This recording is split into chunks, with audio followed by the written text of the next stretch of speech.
मेरी शादी को अभी 3 महीने गुजरे थे कि मेरे पति का देहांत हो गया। मैंने अपने पति के मरने के बाद ससुराल के 4 महीने अपने घर में गुजारे। उसके बाद मेरे माँ बाप मुझे लेने के लिए आ गए, पर मैं उनके साथ नहीं गई क्योंकि मैं उन पर बोझ नहीं बनना चाहती थी। क्योंकि मेरे पापा के माली हालात ठीक नहीं थे और उन्होंने बहुत ही मुश्किल से मेरी शादी करवाई थी। मेरे ससुराल वाले अच्छे खासे अमीर थे। मेरी सास के सिर्फ 2 ही बेटे थे और एक उनकी बेटी थी। मेरा पति और उनका एक भाई जो मेरे पति से 2 साल छोटा था।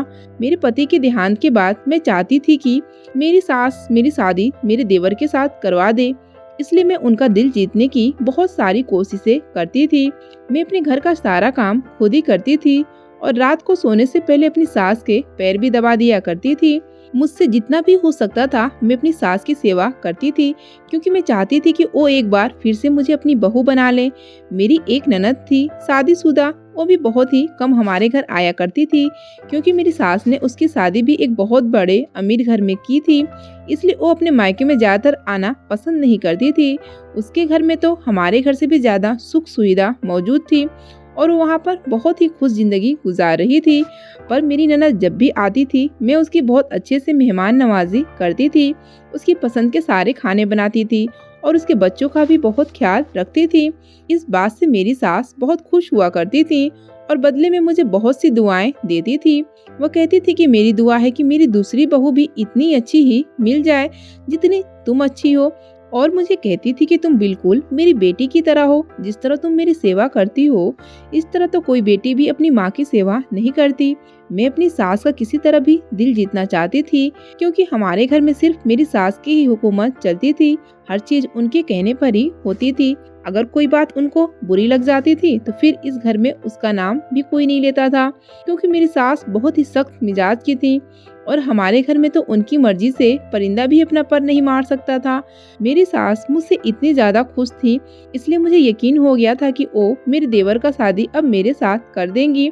मेरा देवर जो कि लंदन में डॉक्टरी कर रहा था, उसके वापस आने में अब सिर्फ 3 महीने ही रह गए थे और मैं दिल ही दिल में बहुत ज्यादा खुश हो रही थी कि एक बार फिर से यह घर अब मेरा हो जाएगा और मैं घर की मालकिन बन जाऊंगी, क्योंकि मैं अपनी पूरी जिंदगी गरीबी में गुजार कर आई थी और यहाँ आकर मुझे जिंदगी की सारी सुख सुविधा मिली है और मैं अब यह अपने हाथों से गंवाना नहीं चाहती थी। क्योंकि मेरा ससुराल बहुत ही ज्यादा अमीर था। मेरे ससुर की जमीनें थी जो उसे अपने बाप दादा से वारिस में मिली थी और ये लोग खानदानी अमीर थे। मेरा देवर भी मुझे बहुत अच्छा लगता था, वो देखने में बहुत ही खूबसूरत था। मैं उससे शादी करके बिल्कुल अपनी सास की तरह इस घर पर अपना रौब जमाना चाहती थी और मुझे इस बात का पता था कि यह तभी हो सकता है जब मेरा देवर मुझसे शादी करे, क्योंकि मेरी सास और मेरे ससुर अपने इस बेटे का कहना कुछ खास ही मानते थे और हर बात में इससे सलाह करते थे। और जो मेरा पति था वो दिखने में आम शक्लो सूरत का था और ज्यादा पढ़ा लिखा भी नहीं था। उसको अपने रिश्तेदारों में से किसी ने रिश्ता नहीं दिया था। इसका वजह ये था कि जो मेरे पति थे उनको बचपन में ही कोई बीमारी हो गई थी और इस बात का पता उनके सारे खानदान वालों को पता था, पर मेरी सास ने मेरे पापा से यह बात छुपाई थी, क्योंकि उनको पता था कि अगर मेरे पापा को पता चल जाएगा कि उनके बेटे को बीमारी है तो वह कभी भी अपनी बेटी का रिश्ता उनके साथ न करते। मेरे पापा इस बात से अनजान थे, इसलिए मेरी सास ने मेरे पापा से मेरा रिश्ता मांग लिया था और इस तरह से मैं इस घर में आ गई। पर होनी को कौन टाल सकता है।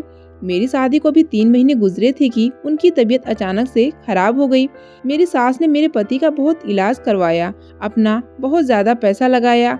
वो उनको विदेश इलाज के लिए भी भेजना चाहती थी, पर उनके पास इतना ज्यादा टाइम नहीं था कि वह वहां पहुंच पाते और उन्होंने कुछ ही दिनों में दम तोड़ दिया था। मैंने अपने पति के देहांत के बाद भी 1 साल तक अपनी सास ससुर और ननद की देखभाल की, अपने घर को अच्छे से संभाला। पर उस दिन मुझे बहुत ज्यादा दुख हुआ जब मेरी सास ने कहा कि मैं अपने छोटे बेटे के लिए अब लड़की ढूंढूंगी और अब उसकी शादी कर दूंगी।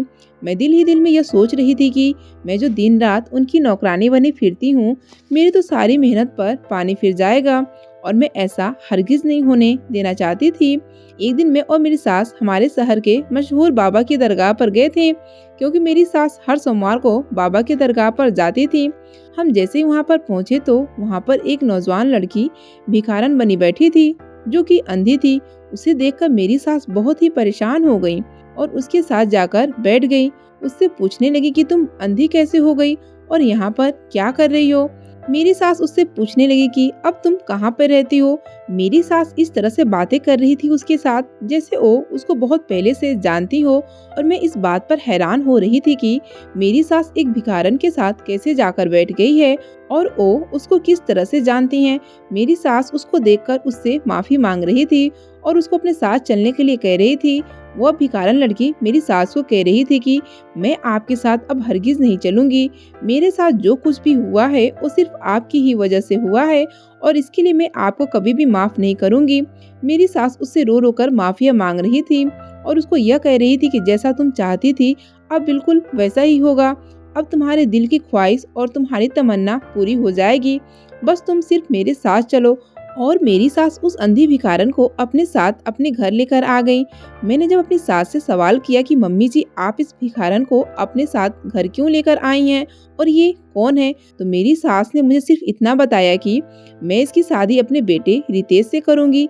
सास की यह बात सुनकर मेरे तो पैरों तले से जमीन निकल गई, क्योंकि मैंने जितने भी ख्वाब देखे थे मेरे सारे ख्वाब चकनाचूर होते नजर आ रहे थे। मेरी सास ने मुझे यह बात बताकर आगे से बोल दिया कि इस बारे में मुझसे अब कोई भी सवाल नहीं करेगा। मुझे तो मेरी सास की इस बात पर हैरत आ रही थी, वो एक अंधी लड़की से जो कि भिखारन है अपने डॉक्टर बेटे की शादी कैसे कर सकती हैं। और मुझे यह भी लग रहा था कि मेरा देवर तो उसे देखकर उसी वक्त ठुकरा देगा, क्योंकि वह लंदन में पढ़ता था और उसकी पसंद भी कोई अच्छी खासी हो सकती है। वो एक भिखारन और अंधी लड़की से कैसे शादी करेगा। मुझे तो मेरी सास की सोच पर ही हैरत आ रही थी। कुछ ही दिनों में मेरा देवर वापस आ गया और मेरी सास ने उसकी शादी की तैयारियां शुरू कर दी। मेरी सास ने मेरे देवर को शादी के बारे में बता दिया था, लेकिन यह नहीं बताया था कि उसके लिए जिस लड़की का तलाश किया है वो लड़की अंधी है। मैंने बहुत कोशिश की कि अपने देवर को की तरह यह बात बता सकूं कि आपकी माँ ने एक भिखारन लड़की चुनी है आपके लिए, पर मेरी सास ने सख्ती से मना कर दिया था कि रितेश को इस बारे में पता नहीं लगना चाहिए कि उसकी शादी किसके साथ हो रही है। जब शादी का वक्त हो गया और मेरा देवर उस लड़की को देखकर बहुत ज्यादा खुश हुआ, तो मैं यह देखकर हैरान होने लगी, आखिर मेरा देवर इतना खुश क्यों है। एक अंधी लड़की उसकी बीवी बनने जा रही है और फिर भी वो बहुत ज्यादा खुश है। मेरी परेशानी बढ़ती जा रही थी, क्योंकि मुझे कुछ समझ में नहीं आ रहा था। मेरा देवर का उस अंधी लड़की के साथ शादी हो गया और मेरी आंखों के सामने वो अपनी बीवी का हाथ पकड़कर अपने कमरे में चला गया और मेरे सारे ख्वाब धरे के धरे रह गए। मेरी सास ने मुझे हुक्म दिया कि मेरे देवर और देवरानी की सारी जिम्मेदारी मुझे ही उठानी होगी, क्योंकि वह अंधी है, उसे कुछ भी नजर नहीं आता, इसलिए उनके खाने पीने से लेकर उनके हर काम की जिम्मेदारी मुझ पर डाली गई थी। और मुझसे यह बात बिल्कुल भी बर्दाश्त नहीं हो रही थी कि मैंने पहले तो अपनी सास की सेवा की इस घर में और फिर देवरानी की नौकरी करती फिरूं। मैंने हिम्मत करके सास के साथ आज बात करने का फैसला कर लिया और मैं उनके कमरे में चली गई। मैंने सास से पूछा कि आपने मेरे बारे में आखिर क्या सोचा है, आप कब तक मुझे अपने घर में इस तरह नौकरानी बनाकर रखेंगी। पहले तो सिर्फ आप थी, अब तो आपने एक अंधी लड़की को भी मेरे सर पर लाकर बिठा दिया है। आप मेरे पति की माँ थी, इसलिए मैं आपकी दिलो जान से सेवा करती थी, पर मैं उस अंधी भिखारन की नौकरी नहीं कर सकती। मेरी सास ने मुझे कहा कि आकर मेरे पास बैठो, मैं तुम्हें बताती हूँ कि वह कौन है। मुझे मेरी सास अब बिल्कुल भी अच्छी नहीं लग रही थी। मेरा दिल नहीं कर रहा था कि मैं उनके पास जाऊं, मेरा दिल कर रहा था मैं इसी वक्त इस घर से चली जाऊं, क्योंकि मैं अपने हर मकसद में नाकामयाब हो गई थी और मुझे उनकी कोई भी बात नहीं सुननी थी। पर मैं ऐसा कुछ भी नहीं कर सकती थी, मुझे मजबूरन अपनी सास के पास जाकर बैठना पड़ा। मेरी सास ने मुझे बताया कि जब रितेश लंदन नहीं गया था, यह तब की बात है, उन्होंने मुझे बताया कि ये लड़की हमारे मोहल्ले में रहती है और रितेश उसको बहुत पसंद करता था। ये लड़की भी रितेश को पसंद करती थी। रितेश ने मुझे काफी बार कहा था कि मैं उसका रिश्ता लेकर उनके घर जाऊं, पर वो हमसे थोड़े गरीब लोग थे और मैं रितेश का रिश्ता बहुत ही अमीर खानदान में करना चाहती थी, जो कि मेरी टक्कर का होना चाहिए। रितेश ने मुझे बहुत ही समझाया कि इंसान की खुशियों के आगे पैसे का कोई मोल नहीं होता, पर मुझे यह बात समझ में नहीं आई थी। मैं उस लड़की के माँ बाप के घर गई और उनको कहा कि अपनी बेटी को समझाओ मेरे बेटे से दूर हो जाए, वरना आपके साथ अच्छा नहीं होगा। मैं जानती हूँ कि आपकी सारी नज़र मेरे पैसों और मेरी जायदाद पर है, इसलिए आपने अपनी बेटी को मेरे बेटे को फंसाने के बारे में कहा है, पर जैसा आप चाहते हैं वैसा बिल्कुल भी नहीं होगा। मैं ऐसा हरगिज नहीं होने दूंगी। उस लड़की की माँ ने मुझे रो रो कर कहा कि हमने अपनी बेटी को ऐसा कुछ भी नहीं कहा, हम गरीब लोग हैं पर इज्जत वाले हैं। आप यहाँ आकर इस तरह से तमाशा करेंगी तो मोहल्ले में हमारी क्या इज्जत रह जाएगी। मेहरबानी करके आप यहाँ से चले जाएं। उस औरत ने मुझे कहा था कि मैं आज के बाद अपनी बेटी को आपके बेटे से मिलने नहीं दूंगी, आप बेफिक्र हो जाएं। उस वक्त जब मैं उनके घर गई और उनको इतनी सारी बातें सुनाकर आ रही थी तो उनके घर के बाहर काफी लोग जमा हो गए थे और सारे मोहल्ले को इस तमाशे के बारे में पता लग गया था। उस लड़की की माँ बेचारी तो बहुत ही शर्मसार हुई थी और बहुत ही ज्यादा रो रही थी। जब मैं घर वापस आई तो रितेश मुझसे बिल्कुल भी बात नहीं कर रहा था। मैंने उसको खाना खाने के लिए बुलाया पर उसने खाना खाने से भी मना कर दिया। रितेश की यह बेरुखी मुझसे बिल्कुल भी बर्दाश्त नहीं हो रही थी, क्योंकि इससे पहले कभी भी ऐसा नहीं हुआ था कि रितेश मुझसे बात ना करे और मेरी किसी बात का जवाब न दे। रितेश तो मेरा इतना आज्ञाकारी बेटा था जो मेरी एक पुकार से भागा हुआ मेरे पास आ जाता, और ये सब इस वजह से हो रहा था क्योंकि उसको उस लड़की ने फोन करके बता दिया था कि मैं उनके घर गई थी और उनके माँ बाप को सारे मोहल्ले के सामने बेइज्जत करके आ गई हूँ। अगली सुबह को रितेश जब घर से बाहर जा रहा था तो मैंने उससे पूछा कि कहाँ जा रहे हो, तो उसने मुझे बताया कि मैं नीलम से मिलने जा रहा हूँ। मैंने उसको बहुत रोका। मैंने उसको कहा कि मैं उस गरीब लड़की से तुम्हारी शादी हरगिज नहीं कर पाऊंगी, उसकी नजर सिर्फ तुम्हारी दौलत पर है जो तुम्हें नजर नहीं आ रहा। रितेश मेरी बातें सुनकर बाहर चला गया। उसने मुझे किसी भी बात का जवाब नहीं दिया।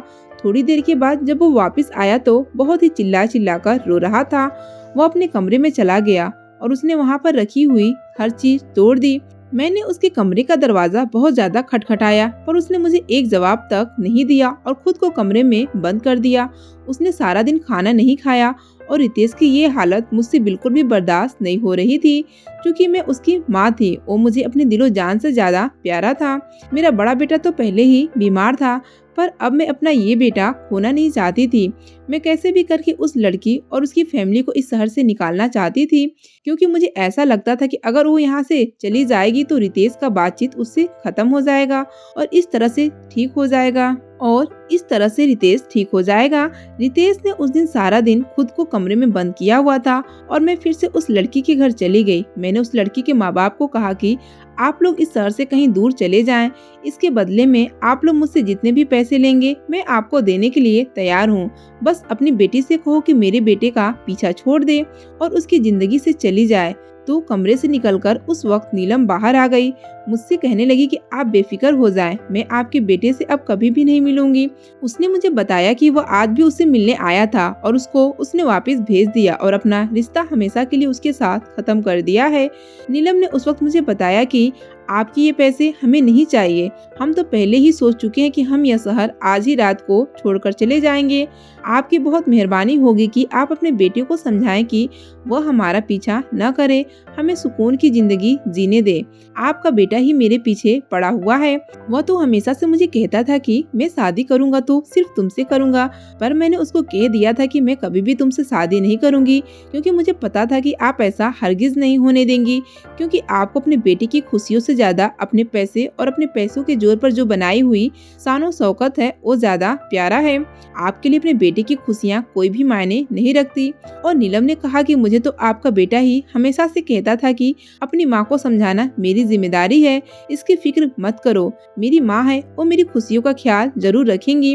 नीलम ने मुझे उस वक्त कहा कि मुझे अफसोस है कि रितेश इतनी बड़ी गलतफहमी में था कि उसकी माँ को उसकी खुशियाँ अजीज हैं, पर मैंने उस वक्त नीलम को कहा कि मुझे समझाने की या कुछ भी बताने की जरूरत नहीं है, जितना हो सके जल्दी इस शहर से निकल जाओ। ऐसा कहकर जब मैं घर गई तो रितेश की हालत बहुत ही रो रो कर बिगड़ गई थी। मैंने ये सोचा था कि ये सिर्फ कुछ ही दिनों तक चलेगा और कुछ दिनों के बाद वो नीलम को भूल जाएगा, पर ऐसा कुछ भी नहीं हुआ। रितेश की तबीयत दिन पर दिन बिगड़ती ही जा रही थी। उसने खाना पीना बिल्कुल ही बंद कर दिया था। एक दिन तो रितेश बेहोश होकर गिर गया और सिर्फ बेहोशी में नीलम का नाम पुकार रहा था। उस दिन मुझे थोड़ा एहसास हुआ कि काश मैं नीलम के साथ इसकी शादी कर देती तो शायद आज मेरे बेटे की यह हालत न होती। उस दिन मेरा बेटा अस्पताल में एडमिट था। जिस दिन रितेश को थोड़ा होश आया उस दिन वो मुझे रो रो कर कह रहा था कि मुझे नीलम के पास जाना है, भगवान के वास्ते मुझे नीलम से मिलवा दे एक बार, वो मुझसे मिलना नहीं चाहती। रितेश ने मुझे कहा कि वो उससे मिलने भी गया था, पर उसने अपना हर रिश्ता उसके साथ खत्म कर दिया है। वो उससे मिलने से इनकार कर रही है। रितेश को क्या खबर थी कि मैंने उसको शहर से निकाल दिया। वो तो उस दिन की बात कर रहा था जिस दिन वो उससे मिलने गया था। उसके बाद तो वो लोग यह शहर ही छोड़कर चले गए थे। मैंने रितेश को कहा कि बेटा तुम पहले ठीक हो जाओ, जैसे ही तुम ठीक हो जाओगे तो मैं तुम्हारा रिश्ता लेकर उस लड़की के घर चलूंगी। मैं तुमसे ये वादा करती हूँ, मैं नीलम की शादी तुम्हारे साथ करवाऊंगी। ये खबर सुनने के बाद रितेश थोड़ा खुश होने लगा और कुछ ही दिनों में वो बिल्कुल ठीक हो गया। जब हम घर वापस आए तो रितेश फिर से नीलम से मिलने गया और बहुत ही मायूस होकर घर वापस आया। रितेश ने मुझे आकर बताया कि मम्मी अब तो आप भी मान गई थी, अब तो आप भी राजी हो गई थी कि मेरी शादी आप नीलम के साथ करवाएंगी। पर पता नहीं क्यों नीलम और उसके घर वाले यह शहर छोड़कर पता नहीं कहाँ चले गए हैं। उनका तो नंबर भी बंद जा रहा है। अब मैं उनको कहाँ ढूंढूंगा, पता नहीं वो लोग कहाँ चले गए हैं। उस मोहल्ले में काफी लोगों से पूछा है पर किसी को भी नहीं पता कि वो लोग आखिर कहाँ गए हैं, क्योंकि जानती तो मैं भी नहीं थी वो लोग आखिर कहाँ गए हैं। रितेश ने पूरे 6 महीने नीलम को तलाश किया पर वो उसको कहीं भी नहीं मिली। आखिर मायूस होकर रितेश को यह बात कबूल करनी ही पड़ी कि अब वो उसको कहीं पर भी नहीं मिलेगी। रितेश ने यह फैसला किया कि वो इंडिया छोड़कर चला जाएगा और कभी भी वापस नहीं आएगा। रितेश का यह फैसला सुनकर मैं बहुत ही उदास हो गई और अपने किए पर बहुत ही पछताने लगी। मैंने आखिर ऐसा क्यों किया? अगर उसकी शादी नीलम के साथ करवा देती तो कम से कम मेरा बेटा मेरी आंखों के सामने रहता और इंडिया छोड़कर वो कभी भी न जाता। रितेश को मैंने समझाने की बहुत ही कोशिश की, उसको रोकने की बहुत कोशिश की, पर उसने मेरी एक बात भी नहीं मानी। उसने मुझसे कहा था कि मैं नीलम के बगैर बिल्कुल भी नहीं रह सकता और इंडिया में रहकर मुझे नीलम की याद जरूर आएगी। ऐसा हो ही नहीं सकता कि मैं अपने शहर में रहूं और आते जाते हुए नीलम के घर की तरफ न देखूं और उसकी याद ना मुझे आए। मेरा जीना अब बहुत ही मुश्किल हो गया है। यह सारी बातें बताकर रितेश बहुत ज्यादा रोता था और मैं अपने किए पर बहुत ही पछताती थी कि मैंने अपनी जिद में आकर अपने बेटे की खुशियाँ बर्बाद कर दी। अगर मैं उसकी शादी नीलम के साथ करती तो आज वो कितना खुश होता। अपने बेटे की इस हालत की जिम्मेदार सिर्फ मैं थी और मेरी वजह से उसकी आंखों में आंसू थे। इसके बाद रितेश लंदन चला गया और मैंने नीलम की तलाश जारी रखी। मैंने नीलम के सारे रिश्तेदारों को कह दिया था कि अगर आप लोगों को कभी भी नीलम या उसके घर वालों का कुछ भी पता चले तो मुझे जरूर बता दीजिएगा। पर अजीब बात यह थी कि किसी को भी उनके बारे में कुछ पता नहीं चला था कि आखिर वो लोग कहाँ गए। इसके बाद मैं हर सोमवार को बाबा के दरबार जाती थी और उनसे दुआ करती थी कि मेरे बेटे की खुशियाँ मुझे वापस कर दें और उसको नीलम के साथ मिलवा दें। मेरी दुआएं कबूल हो गईं और मुझे नीलम बाबा के दरबार पर मिल गई। मैंने जब उसको वहाँ पर देखा तो मैं बहुत खुश हो गई और इसको लेकर अपने घर आ गई। नीलम ने मुझे बताया था कि वो जिस रात शहर छोड़कर यहाँ से जा रहे थे तो उसी रात उनका एक बहुत ही बुरा एक्सीडेंट हो गया था। एक्सीडेंट में उनके दोनों माँ बाप की मौत हो गई और नीलम अंधी हो गई थी। यह बात सुनकर मैं बहुत ही रोने लगी क्योंकि उसके साथ ये सब कुछ मेरी ही वजह से हुआ था। न ही मैं उसको शहर छोड़ने के लिए कहती और न ही इतना बड़ा हादसा उनके साथ होता। फिर मैंने फैसला किया कि मैं कुछ ही दिनों में अब नीलम की शादी रितेश के साथ कर दूंगी। रितेश जैसे ही वापस आया तो वो नीलम को देखकर बहुत खुश हो गया। रितेश को खुश देखकर तो मैं भी बेफिक्र हो गई क्योंकि मुझे एक पल भी अपनी जिंदगी में सुकून महसूस नहीं होता था। मेरे पास बहुत ज्यादा पैसा था, मेरे पास जिंदगी की हर सुख सुविधा मौजूद थी, पर उसकी खुशी मेरे लिए सब चीजों से ज्यादा अजीज थी। मेरी सास ये सारी बातें बताकर बहुत ही ज्यादा रो रही थी। वो मुझे कह रही थी कि बेटी मुझे पता है कि तुम्हारे दिल में क्या था और तुम क्या चाहती थी, पर मैं मजबूर थी। मैं वैसा कभी भी नहीं कर सकती थी जैसा तुम चाहती थी। तुम मेरी बेटी हो, तुमने जिस तरह से मेरी सेवा की है उसका फल तो तुम्हें भगवान ही देगा। तुम जैसा चाहोगी मैं वैसा ही करूँगी। अगर तुम शादी करना चाहती हो तो मुझे बता दो, मैं तुम्हारे लिए अच्छे से अच्छा रिश्ता देखकर तुम्हारी शादी किसी ऊंचे खानदान और अमीर खानदान में कर दूंगी। पर रितेश की खुशी सिर्फ नीलम के साथ थी, वो तुम्हारे साथ कभी भी खुश जिंदगी नहीं गुजार सकता था। मेरी सास ने उस रात मुझे कहा था कि मेरे पास जितनी भी दौलत है मैं अपनी सारी दौलत के 2 हिस्से करूंगी, जिसमें से एक हिस्सा तुम्हारा और एक हिस्सा रितेश का होगा। और अगर फिर तुम अपनी जिंदगी का कोई फैसला लेना चाहती हो तो तुम्हें पूरा हक है, तुम जो भी कहोगी मैं वैसा ही करूंगी। अपनी सास की सारी बातें सुनकर मुझे उस वक्त एहसास हुआ था मैं जो कुछ सोच रही थी बहुत बहुत ही गलत सोच रही थी। मेरे दिल में भी दौलत का लालच कितना बढ़ गया था कि मुझे अपने घर वालों का प्यार भी नजर नहीं आ रहा था। अगर वो चाहते तो अपने बेटे की मौत के बाद मुझे मेरे मायके भेज सकते थे, पर उन लोगों ने मेरे साथ ऐसा कुछ भी नहीं किया और मेरी सास ने अपनी बेटी बनाकर मुझे अपने पास रखा। मैंने उस वक्त अपनी सास को कह दिया था कि नहीं मम्मी, मैं अपनी पूरी जिंदगी आपके साथ ही गुजारूंगी। इस घर में जितनी मुझे खुशी मिली है, मैंने तो कभी सोचा भी नहीं था कि मेरी जिंदगी में कभी इतनी खुशियाँ, इतना सुख मुझे मिलेगा। आपने जितना कुछ मुझे दिया है, मेरे लिए तो यही बहुत ज्यादा है। मुझे किसी चीज की और ख्वाहिश नहीं है। मेरी सास ने उसी वक्त मुझे गले लगाया और मुझसे कहा कि तुम मेरी बेटी हो और हमेशा ही मेरी बेटी रहोगी, और इस बात से मुझे बहुत ही ज्यादा खुशी मिली। मैंने उसी वक्त सास को कहा कि मम्मी जी, मैं रितेश और उसकी बीवी को उसके कमरे में खाना देकर आती हूँ। मैंने अपनी सास को कहा था कि अब आप उन दोनों की फिक्र ना करो, मैं ही अपनी देवरानी का ख्याल रखूंगी। उसकी आंखें नहीं है तो क्या हुआ, वो मेरे लिए बहनों जैसी है। मैं उसको कभी भी इस बात का एहसास नहीं होने दूंगी कि उसको कुछ भी नजर नहीं आता। मैं उसका बहुत ही ज्यादा ख्याल रखूंगी। मेरी सास ने मेरे सर पर हाथ रखकर मुझे दुआ देते हुए कहा था कि मेरी बेटी, मुझे तुमसे इसी बात की उम्मीद थी। मैं जैसे ही खाना और दूध लेकर रितेश के कमरे में गई तो रितेश के कमरे में 3 और डॉक्टर्स बैठे हुए थे और रितेश उनके साथ नीलम की बात कर रहा था और कह रहा था कि मैं जिस लड़की के बारे में आप लोगों को बताया था, यही है वो नीलम जिससे मैं बहुत ज्यादा मोहब्बत करता था। और आज धन्यवाद है भगवान का कि नीलम मुझे मिल गई है और इसका साथ पाकर मैं बहुत ज्यादा खुश हूँ। मुझे तो अपनी किस्मत पर यकीन नहीं आ रहा था कि मुझे अपनी मोहब्बत हासिल हो गई है। रितेश के दोस्त नीलम की बहुत ज्यादा तारीफ कर रहे थे और वह तारीफ के काबिल भी थी, क्योंकि नीलम बहुत ही खूबसूरत लड़की थी। रितेश के दोस्त डॉक्टर थे और रितेश को कह रहे थे कि तुम नीलम को लंदन लेकर आना, हम इसका वहाँ ऑपरेशन करवाएंगे और फिर नीलम की आंखें वापस आ जाएंगी। यह बात सुनकर तो मुझे भी बहुत ज्यादा खुशी हो रही थी कि उसकी आंखों की रोशनी एक बार फिर वापस आ जाएगी और फिर हम दोनों जेठानी देवरानी इस घर में खुश जिंदगी गुजार सकेंगे। अगर आपको हमारी आज की कहानी पसंद आई है तो इसे लाइक करें, शेयर करें और चैनल को सब्सक्राइब करना मत भूलिएगा।